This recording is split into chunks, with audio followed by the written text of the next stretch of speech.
अस्सलाम वालेकुम व्यूअर्स, कैसे हैं आप सब। अल्लाह ताला आप सबको खुश रखे, अपने हिफ्ज़ व मान में रखे और सेहत व तंदुरुस्ती वाली लंबी ज़िंदगी अता फरमाए।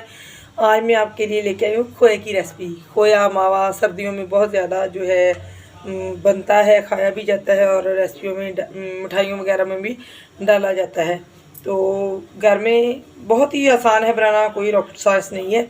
तो इजीली झटपट हम इसको बना सकते हैं। खालस बनाए जब जो हम लेके आते हैं बाज़ार से परचेज़ करके लेके आते हैं, तो उसमें उन्होंने कॉर्न फ्लोर वगैरह, जाला रोड वगैरह ऐसी चीज़ें डाल के तो वो बनाते हैं जो कि खालस नहीं होता।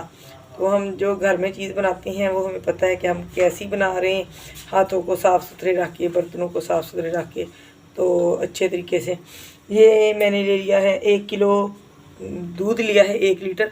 इसको मैंने रख दिया। बर्तन जो है वो भारी पेंदे वाला आपने इस्तेमाल करना है।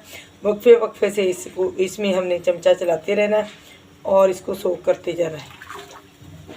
तो इसको हमने बना लेना है। हमारे दूध को बॉयल आ गया, उबलने लग गया है। तो फ्लेम हमने इसकी इतनी रखनी है कि ना तो ये नीचे से जले और ना ही ये बॉयल होके गिरे।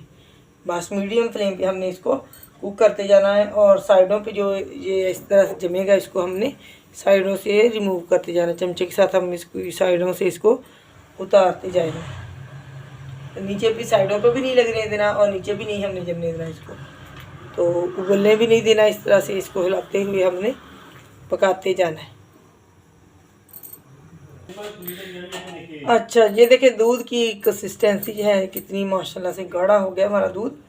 देखें तो इसमें बबल्स भी आने लग गए।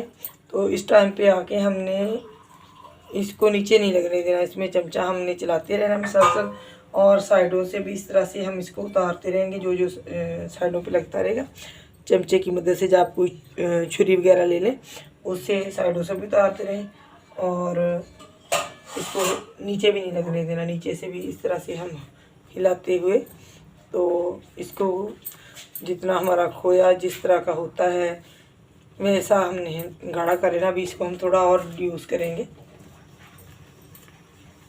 ये देखिए किस तरह से बबल्स उठ रहे हैं।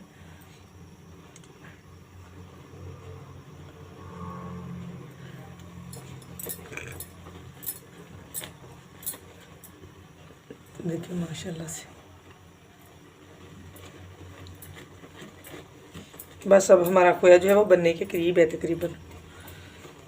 1-2 मिनट इसको और लगेंगे और इसका कलर देखिए माशाल्लाह से कितना प्यारा आया है।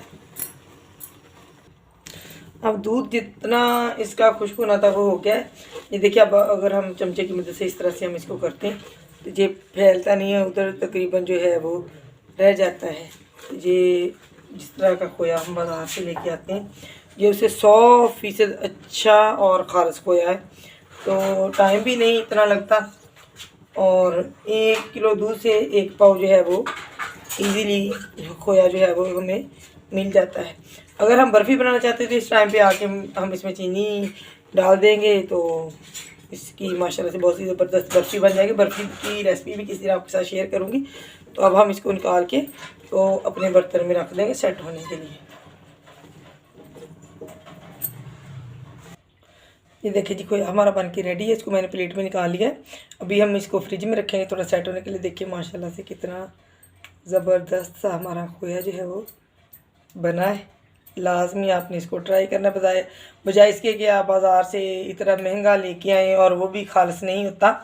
तो हम खालिस जो है वो अपने घर में इजीली बना सकते हैं। मिलूँगी एक नई रेसिपी के साथ, तब तक के लिए अल्लाह हाफिज़।